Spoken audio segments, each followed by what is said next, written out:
Welcome to the Tech Egg. Don't get scrambled. Enjoy the video. You start by confirming the basics. Ensure Wi-Fi is enabled and airplane mode is off, because many problems are simple toggles. Once done, power cycle the modem and router, turn them off, wait 30 seconds, then back on, to clear temporary faults and reassign IPs.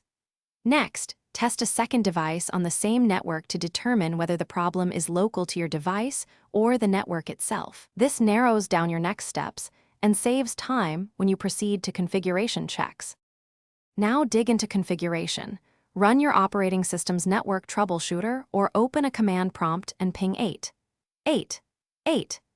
to verify basic IP routing. If ping fails, it shows network layer issues. Then inspect your device's IP configuration, ensure DHCP is enabled unless you need a static IP, and verify DNS entries match recommended addresses. Once done, update the network adapter driver and temporarily disable VPNs. Finish by resetting the network stack on your device. Flush DNS, release and renew the IP lease, and restart the network adapter to clear residual state.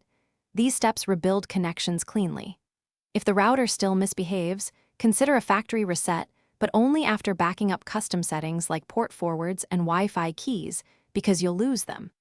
If you remain offline, use your phone's hotspot or tethering as a temporary workaround to access diagnostics. This fallback also helps prove whether local equipment or ISP service is at fault.